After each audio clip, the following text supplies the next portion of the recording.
interested in you, he will have no choice but to get inside your personal space. And you can use this. You can use this to your advantage. I can't believe I'm just giving away these secrets. This is how I got my 28th, 30th, and 32nd husbands. Okay. You can use this to your advantage by making your personal space as large as possible. You might have wondered about, and the first way to do this is by having clothing that changes its position and lashes out unpredictably at strange moments. This is the reason for the current fashion in slingshot skirts and quantum pants. With quantum pants, he will be inside your personal space before he even knows, because your pants will suddenly be someplace that they weren't a moment ago. Also, and then he will have to marry you. And then, secondly, by, putting parts of your body as far away from yourself as you possibly can at unpredictable moments, you create a zone of having personal space that extends for 20 feet in all directions. And if he enters that zone, he will have to marry you. This is why ballerinas are ass magnets, which is a little known fact that everybody knows, okay? Thirdly, James Cameron has invented 3D technology for one reason only, okay? So that you can reverse engineer it and make yourself two-dimensional. Okay, this works. This is how I got my 33rd husband. Make yourself two-dimensional until it's too late and then suddenly become three-dimensional again.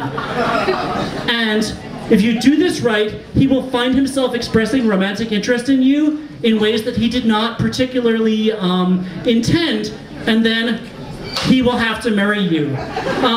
Also, finally, the current fashion for people having end-user license agreements written on their skin, you can use this to your advantage. Most people will have it written in an easy-to-spot place, like their upper arm, their shoulders, in large font. But if you can put yours in really, really tiny writing, in an area perhaps like here, where he will have to lean over to look at it, and it's in really tiny font, and then as he reads it, he realizes that he has in fact violated the end-user license agreement by leaning over to read it, he will have to marry you. These are just some of the tips we're going to be explaining tonight. This is like gold, okay? You can't fucking buy this in stores. This is like gold. And here to explain more of this stuff is the woman whose personal space varies the most of anybody I've ever met. Maw Shein Win, she is like my total hero, she's my mentor. When I first met her, she was like 6.5 feet tall and really and she changes shape and size every time I see her. And there's a reason for this, and it has to do with, actually, she gave me my start as emceeing literary events. Before Writers with Drinks existed, she had a magazine she and her friend did called Comet Magazine, which was, who remembers Comet Magazine? It was this amazing, amazing literary magazine that I still have copies of that I cherish. It was a great, great magazine. And they would get me to come MC their events. And, at first I thought it was just because she was shy or something, but then I realized it was actually because she was in hiding. And Ma and I think her co-publisher also have been on the run for several years now because they were accused of a crime that they did not actually commit. And the details of this crime change pretty much every time you hear about it, but there's usually a rusty key and a half-broken rapier involved in some way. And for a while they just went on the road and pretended to be a Metallica cover band, like them and a couple of other people who also were accused of a crime that they did not in fact commit. They did not know any Metallica songs, but they got away with it for years because they were that good, okay? That's how good she is. And in fact, I mentioned that, the last time I saw her, she was like 7.5 feet tall. She is a master of disguise, but she mostly does it through her poetry, which you're going to be hearing tonight. Her poetry, which has appeared in Shampoo magazine and many, many other places. Her poetry is amazing. It is laced with neuro-linguistic programming, which is basically like hacking into your brain directly without even you knowing that you have a brain.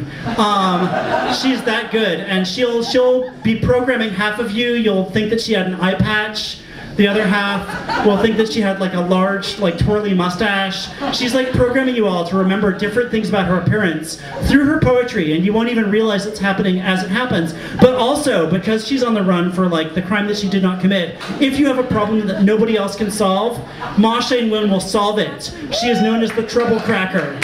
And, you know, she's actually at troublecracker.net.co.uk.cv, and look her up, Trouble Cracker.